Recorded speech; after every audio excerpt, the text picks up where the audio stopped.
Well, good afternoon, everybody, or good evening or good morning, depending on where you are throughout the globe.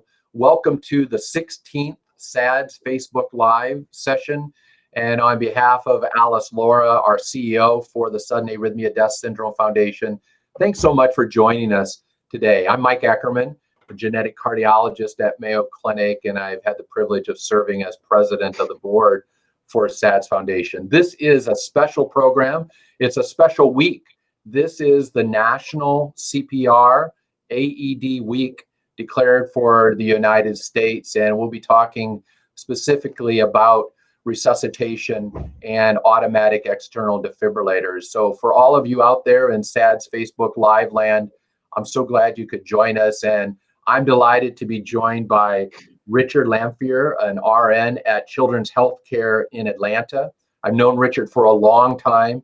He's been an integral part of Project SAVE there with one of my dearest friends and fellow board members of SADS, Dr. Robert Campbell. So thanks for joining us, Richard. Thank you for having me. And on my right or left, I have Adrian Olmos, who is the Director of Patient Advocacy for LifeSure. And we're going to learn about LifeSure. It's a patient advocacy organization that has been a really special part of the Winland Smith Rice Genetic Heart Rhythm Clinic here at Mayo Clinic. And many of you out there have benefited from their activities. And this week, LifeSure has graciously sponsored philanthropically the activities of the SADS Foundation for this AED week. So Adrian, welcome. And on behalf of the SADS Foundation, thanks for all that you and LifeSure is doing. Thanks for joining us. Thank you so much, Dr. Ackerman. It's our pleasure, and it's our honor to be a part of this. Some of my friends from the past are joining us on the public line, and do bring in your questions as the program unfolds.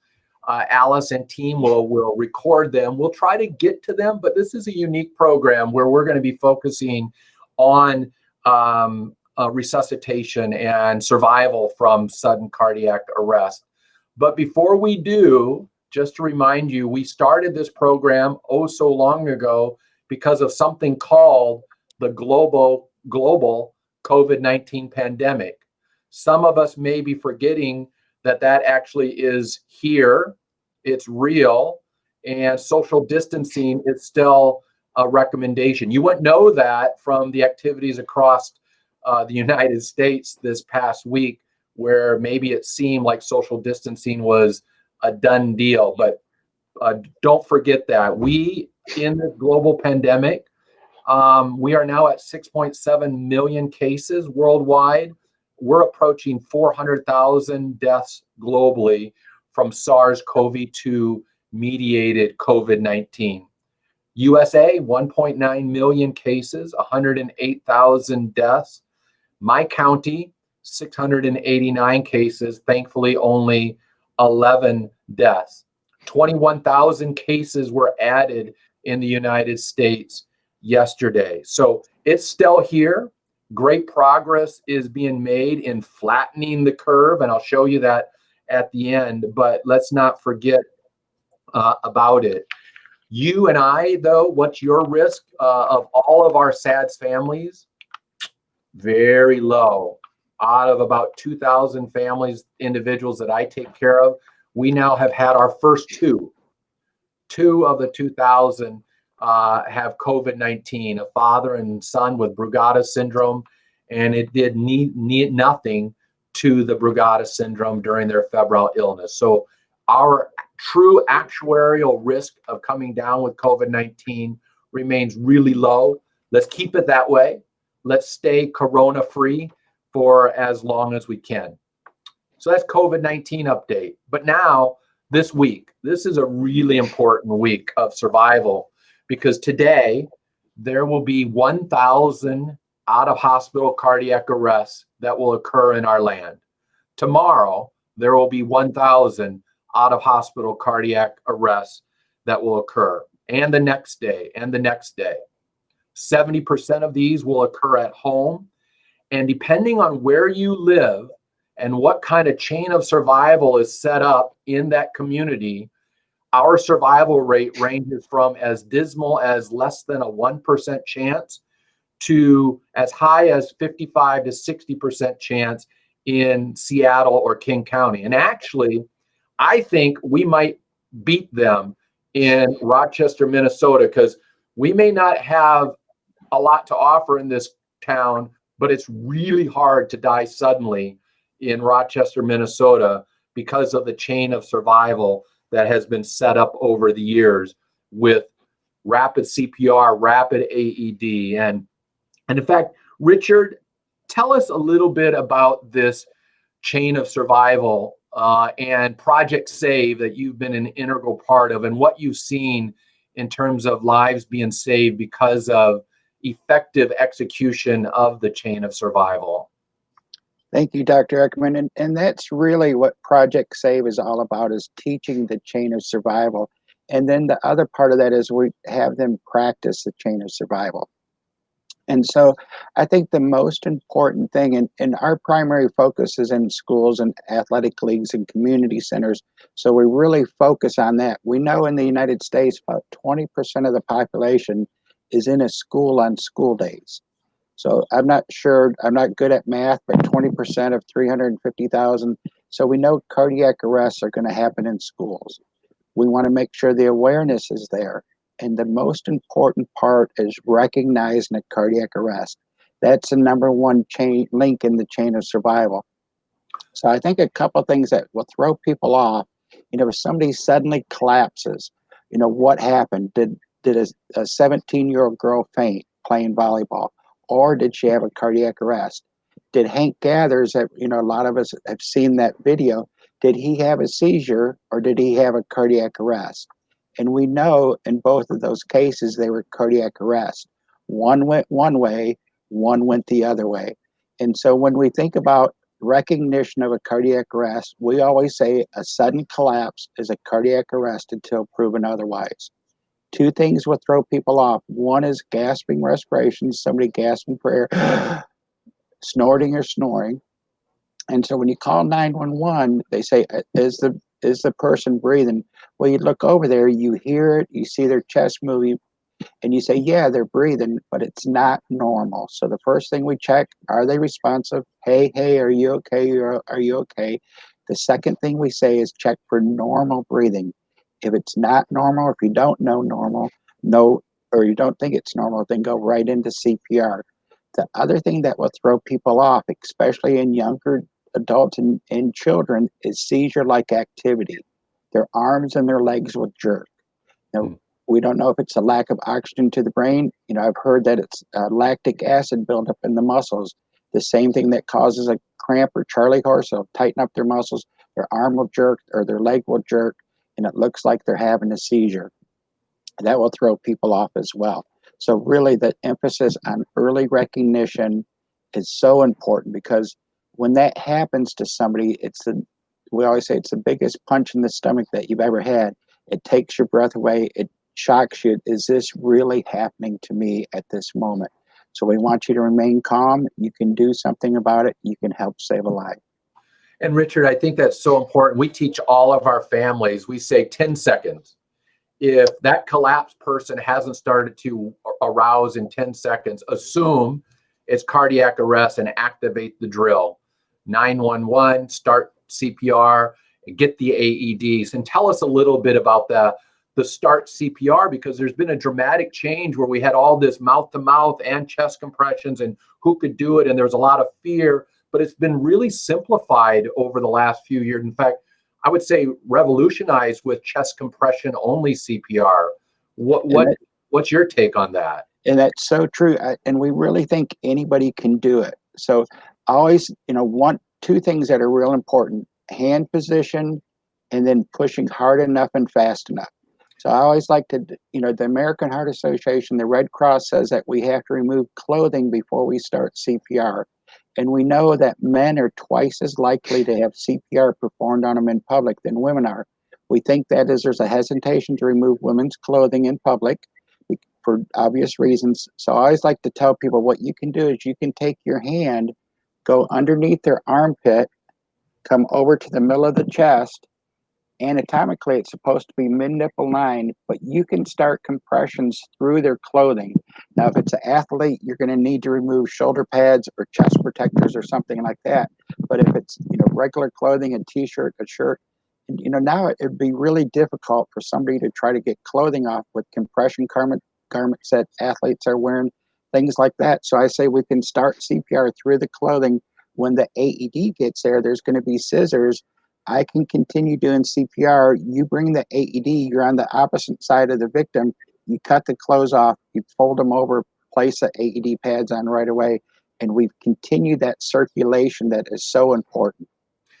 Yeah, and I think you have a really great point there, Richard, where, we all agree with American Heart Association on almost everything that they advise. But on this topic, you and I are on the same page where get going with the chest compressions. Don't take all this extra time and hesitation about getting the clothes off. That will come when the AED and the scissors arrives. And so you're there, you're starting the chest compressions through the clothes, and we're going to help all of our audience. They can do it right now. So those of you out there in SADS Facebook land, you can stand up, you can pretend that the table is your mannequin. Richard's going to get the mannequin right now, and he's going to get it set up, and you're going to get your primer or your review or your first time on how to do chest compression only CPR and at what pace. And so get ready wherever you are out there, put your hands together, follow Richard.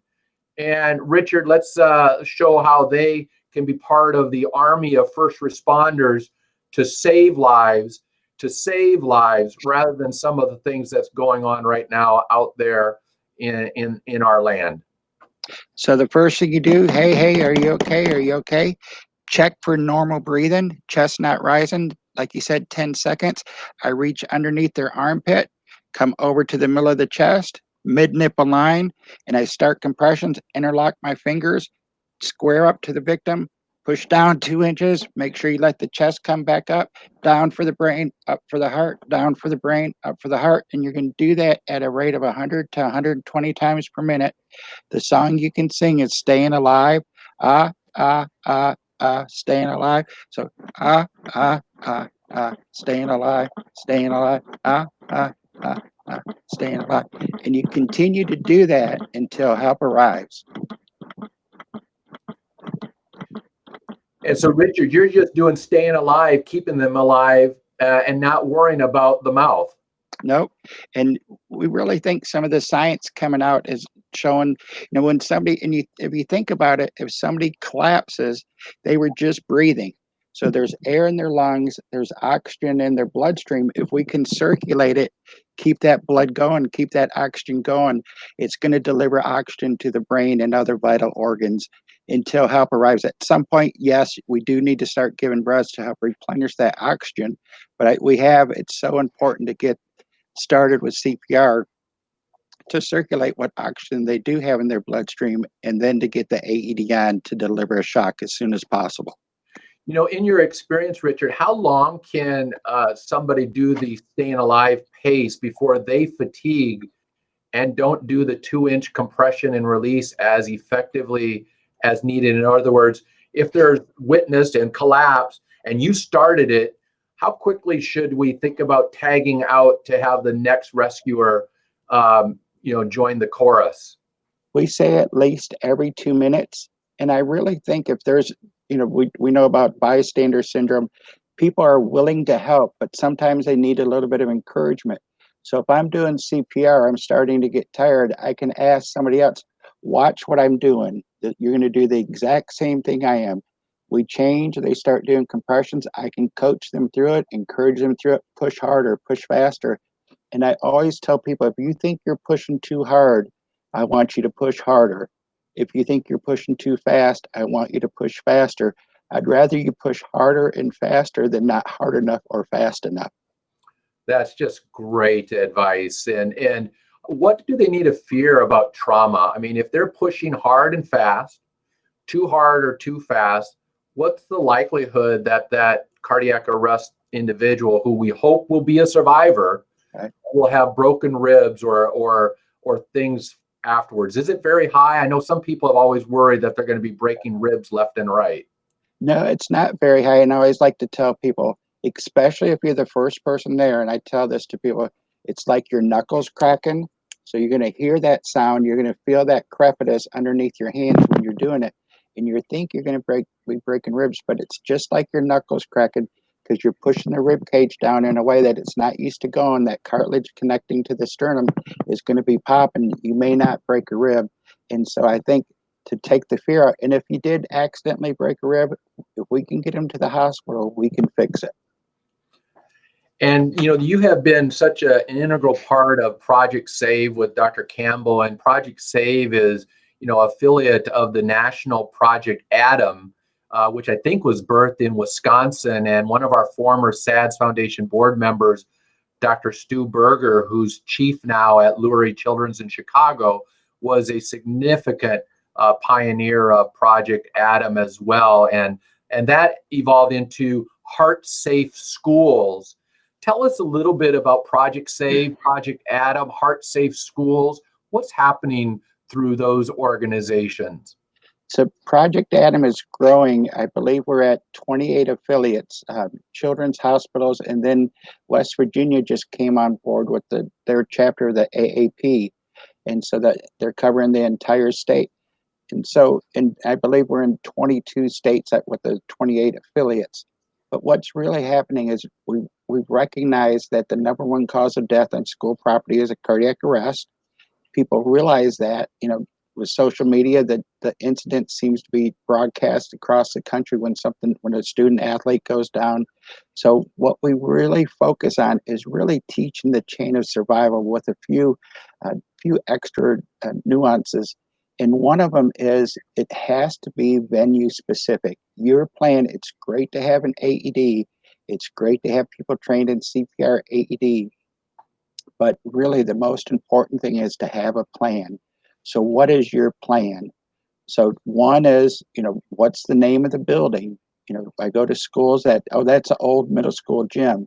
Well, that's fine, but the other teacher calls that's the middle building, or that's the quad building or whatever. So one is to make sure everybody knows what you're calling something. And I always tell the story about doing a practice drill at an elementary school. The elementary school had a basketball court out the first grade hallway, out the third grade hallway, and out the fifth grade hallway.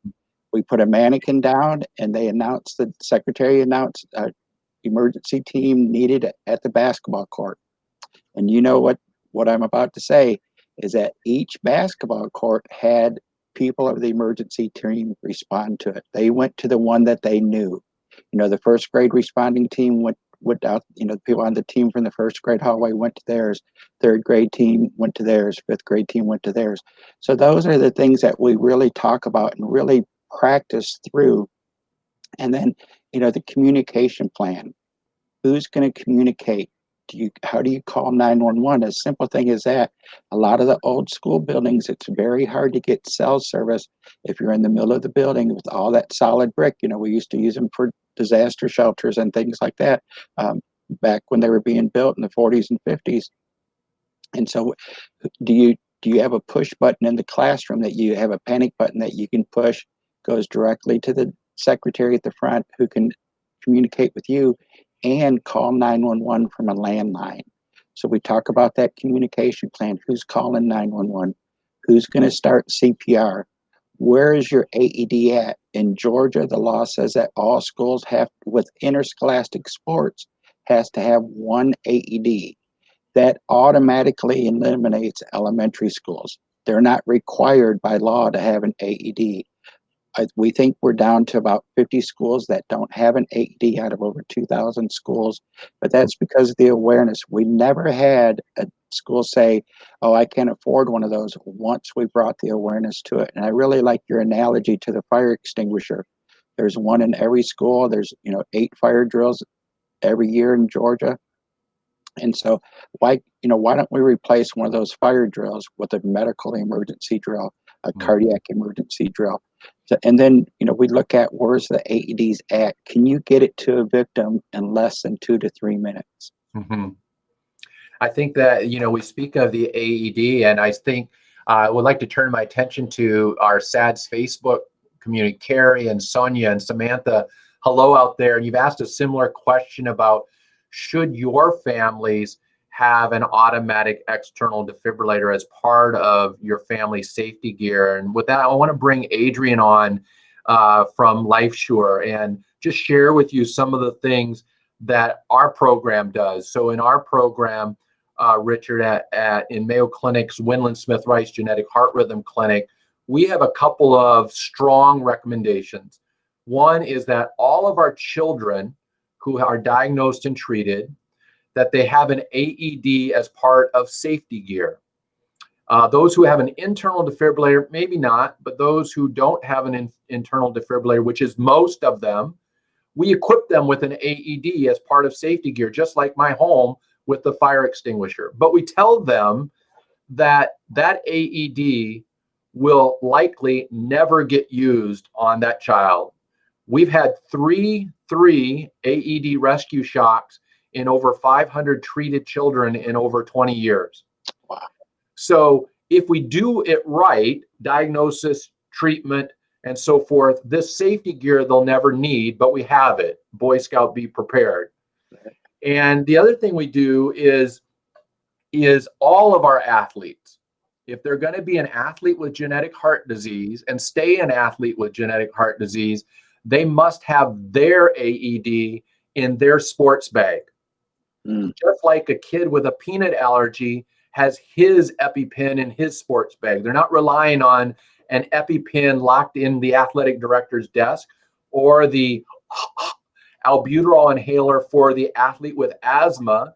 They have the inhaler in their bag, not the school somewhere.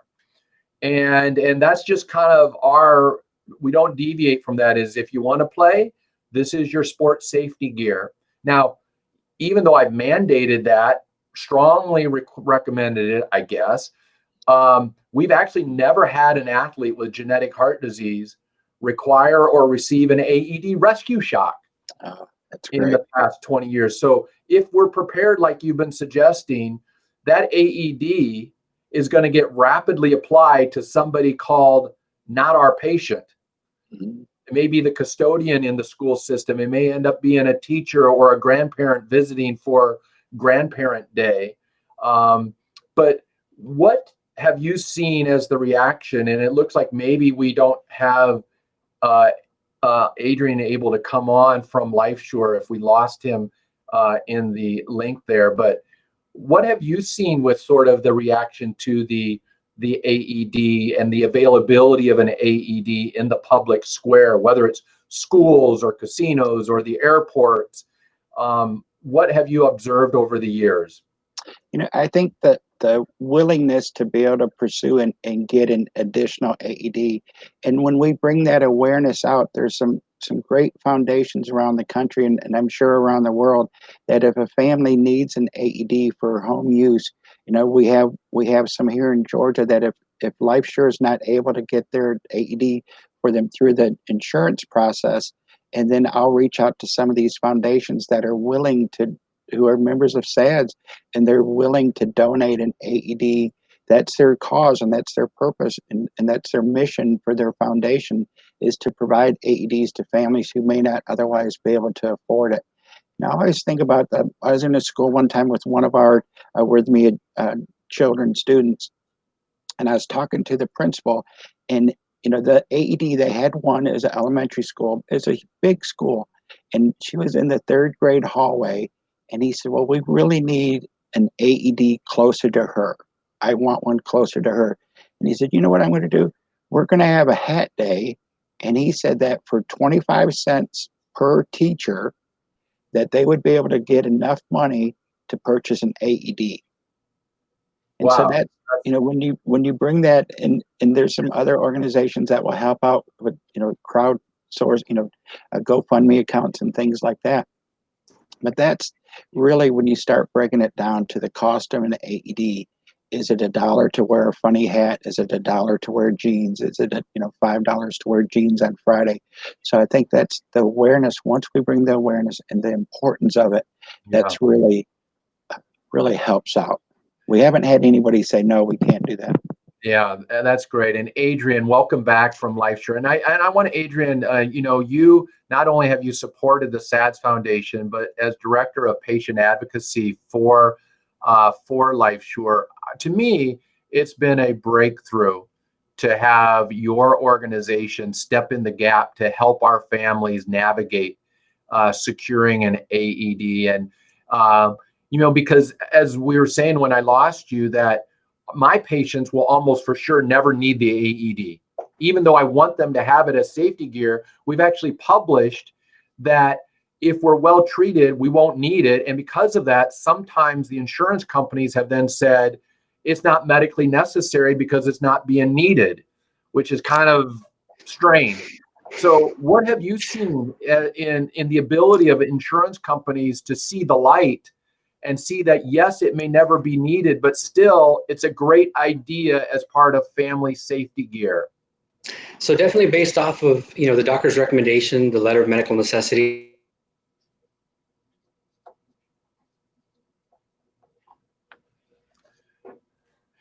I think we're maybe glitched there. And I think what all I can say from our families, and I see patients all over the country in North America, is when we have utilized LifeSure, we probably get an AED secured for our family without them having to pay for it out of pocket.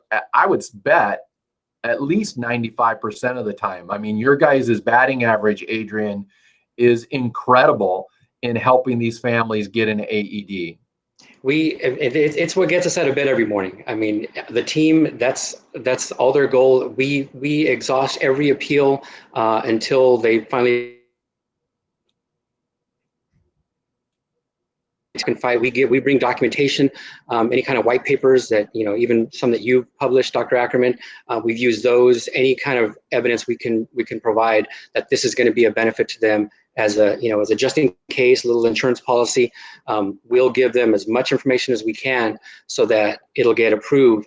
But the appeal process is where really the hard work, and that's something that as a parent, I can tell you, I wouldn't even know where to start with insurance companies. It's so hard to go after, back after them and, kind of get it.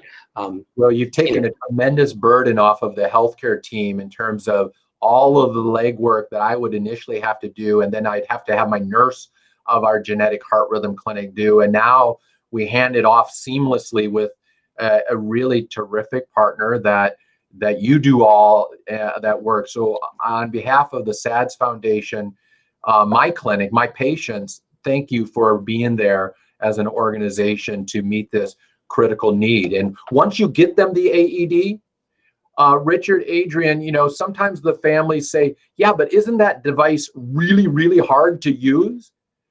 And what say you, Adrian, and then Richard? Because my answer is, and I'll tell you my answer because it got me in trouble with my wife when I give the families the answer. So I'll give that in a second. But are these things hard to use, Adrian?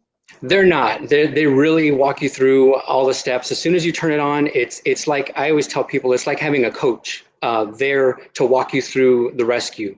But before we do ship them out, we ask every family, would you like a complimentary virtual training? And I'll set it up through FaceTime or Zoom, especially during the times we're in now. You can't have somebody there in person. And so I'll do that, and we'll do it at night. I'm on the West Coast, but I'll do it at night, in the morning, on the weekends, whatever they need. And we'll offer that to them. And even if they say no initially, I always tell them, look, if down the road you need somebody trained, or your caregiver, or the school or teacher, whoever needs it, but they are really, once you turn it on, it really walks you through everything, and it won't go until you tells you. And Richard, I remember the study published a few years ago that compared how quickly an untrained sixth grader to get the AED out of the box, apply it, and use it correctly compared to the trained paramedic. And I think it was something like the sixth graders were 60 seconds slower is all. It's incredible. But what do you say to demystify the concern that this gadget is really tricky to use, and what if I do it wrong? And I really say the same thing. You turn it on, you have the coach there to help walk you through it. And then the other thing about AEDs is, the big question we get, well, can we use that AED on children? And I always like to say that we're making a heart sandwich. Any good sandwich, you want a thick sandwich. You don't want the bread to touch. Same thing with the AEDs. You don't want the pads to touch. So you may have to put one on the front, turn them up on their side, put the other one on their back. You're still making a heart sandwich. Lay them back down and let the AED talk you through it.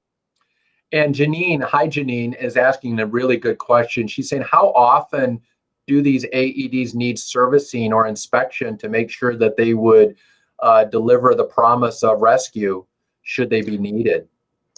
That's a great question. So the AEDs on their own will self-test. They'll check themselves sometimes every day, every week, every month, all on their own.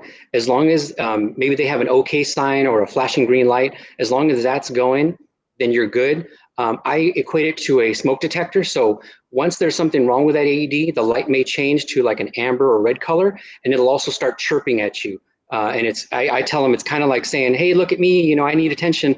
And then once you turn it on or pop the battery out, it'll give you, what's going on with it. Maybe the pads are going to be expiring or the battery's going to be expiring. But the AED will definitely notify you of that by some kind of chirp or indicator light on the display. And when we say an AED or an automatic external defibrillator, is there a specific one that LifeSure uses, or do we use all of them? And I'm not trying to make a product endorsement, but we say AED, and families often ask me which one, and I tell them whichever one you can get because they all work. What do you guys say?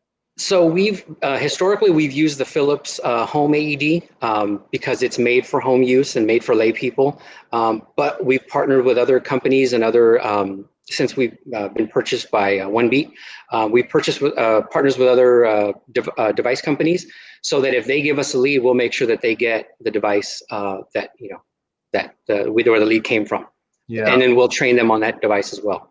Richard, have you seen all sorts of them being used with Project Save and Project Atom, or is there one that you, for the school system, that you kind of have gravitated towards? We've seen all types, and I always tell people a Buick and a Bentley will get you to the same place. And so it really, what are the features you want? And some of the questions I ask our families is, where are you going to use this AED? Is it for your house? Are you going to put it on the wall in the house? Or is it going to be in the back of the car, bouncing down the road? And I'd say this too to our athletic trainers: is this going to be in the bus? Is this going to be in your trunk?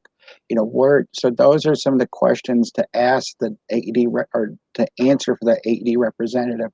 How is this AED going to be used? Because you want the one that's more shock resistant, more dust resistant, more waterproof. If it's going to be outside, if it's going to be in the bus, if it's going to be in the car, versus one that's going to be in the office and you put it up on the wall, and you don't have to worry about those other things. Yeah, I know. I like all of the devices. I know when we outfitted all the schools in our community here surrounding Mayo Clinic in Rochester, Minnesota, we ended up going with the Philips Heart Start device. We assessed it to be one of the most user-friendly at the time, but they're all friendly. And by the way, I have no stock in Philips company. It's just how we had done it back then. And I think whichever AED you can secure, and in fact, you can get these now, I think, at Costco, Sam's Club, Amazon, other vendors. But Tracy's asking, how exactly does she get one of these AEDs for her home? And we're lost Adrian a bit, but I think my suggestion, Tracy, would be work with your physician. If they don't know and have not utilized LifeSure, educate and tell them about this company that can help do all of the legwork. And that's one place to start. If you don't mind just getting one and paying about $1,200 US out of pocket, you and I can order one today online, in fact. But other ways or resources, Richard, that you've advised or have said, when a family says, How do I get one of these? So exactly what you said, Dr. Mann, we work with Dr. Campbell and the other arrhythmia doctors, but that's the first place to start. And LifeSure is a great resource that we've used as well to go through the insurance. But if it's going to be out of pocket and self-pay, I think there's some great companies out there, and not to promote one or the other, but there's Superstore, and where up by where you are, there's One Beat CPR. They all work with individual families to be able to allow for us to buy one. I have one in my car. I don't want to be the guy who talks about CPR and AED every day, all day, and not have one available. So, I went out and purchased one for my car and also for my wife's car because of that very reason. And I hope I never use it. Right. Have you ever used it yet? I have not. The only time I've ever done CPR outside of a hospital was on a toddler at a health and wellness fair in 35 years. And I think the story was in the SADS paper. Yeah. I'm glad you mentioned AED Superstore. I've referred to them and One Beat CPR. So there's many ways, and I'm glad you said that. And Christine is wondering, Richard, about, do these AEDs always come with both the adult pads and the pediatric pads, or do you need to specify? You need to specify. They will come with the adult pads, and then as an option, an add-on option, you would need to order the pediatric pads. There's also some that will come with one pad set. There may be a key, like the Philips that you're talking about, the FRX, it would have a key that, and what we're doing when we go from adult to child is we're taking the energy down. So and just on average from 150 joules for an adult, it's going to take it down to 50 joules. So what we're looking at is somebody that weighs 25 kilograms or about 50 pounds. So that's one thing to think about too. And if need be, you can give an adult a shock dose to a pediatric patient. But the most important thing is making sure the pads don't touch so it can analyze the heart rhythm and also deliver the shock correctly. Great. I can't believe we've come close to the top of the hour already, and I see a couple more questions. And hi, Carla. Carla is just telling us that Superstore has also been fantastic to work with, so that gels with your experience, Richard. And Christine is wondering about getting approval for more than one child in the household, and we always do that. So if there's more than one child with long QT syndrome, we don't put the family up with the decision as to whether it goes with the track athlete or the soccer athlete on that day. It goes with both, their own with both, and LifeSure or any other mechanism can help secure that. So you don't have to decide which child gets it designated to them that day. Well, Richard, final thoughts from you and Adrian, and then I'll leave you because I have everybody on pins and needles wondering about the rest of the story that's going to probably get me in trouble. So, Richard, thanks for joining us. This is an important week in our nation for a lot of reasons, but the week is nationally declared CPR and AED week. We know that if we do what you told us today, recognize it, do it fast, staying alive, get the AED, that the chances of survival are three times greater. And we can be more like Seattle and Rochester, Minnesota, with they go down, but they come up and leave the hospital intact 60% of the time. If we would just be an army of first responders and rescuers. So your parting thoughts to our community today? You can do it. You can be a lifesaver. Do something. The biggest mistake you can make is not doing anything. If you see somebody collapse, ask 2 questions. Are they responsive? Are they breathing normal? We say no, no, go. So if there's 2 no's, go right to the chest, start pushing hard and fast, yell for help, have somebody get the AED, and you can do it. Great. Thanks for joining us, Richard. Thank Adrian, your parting thoughts. I just wanted to thank you again for letting us be a part of this, and all the families and all the physicians out there that have entrusted the process of getting an AED with us. And like you said, we fight like heck to get those things out, and and we don't rest until they're out. And I can tell you stories about it's taken 18 months, it's taken 2 years, it's taken a week. I mean, every insurance is different, but don't be discouraged, and don't ever think we're going to not stop fighting, because we drag ourselves out of the office at night and drag ourselves back in, because we want our patients protected, and we want our customers taken care of. Great. Thanks, Adrian, and thanks to LifeSure. And here we go. We'll see what happens. Here's the story. This is many of you out there have never met my wife. This is my new wife of almost 32 years. So it's the original. And that's our granddaughter. She's 4 months old. But here is the story. Now, don't get upset with me out there. So my wife was a flight attendant for Northwest Airlines, and then Delta, before she retired, with over 20 years with the airlines. Northwest Airlines, some of you may not know, was actually, I think, the first United States airline to have AEDs on the plane. And now most of the airplanes do. And so I would tell people back then in the day when she was working as a flight attendant for Northwest and Delta, I'd say, look, these things, AEDs, are so easy, even flight attendants know how to use them. So that got me in a little trouble, but my wife now has given me permission that I can share that story. The point is, they're not hard. I could even use it. And so do the no-go, activate the chain of survival, save a life, and that's a great experience when you get to do that. The other thing I'm going to show you to remind everybody is I pulled this today from the Johns Hopkins site. You can see that we are indeed flattening the curve. That's the number of new cases, 21,000 today. But please, everyone out there, the virus hasn't gone away. Let's stay coronavirus free for as long as we can.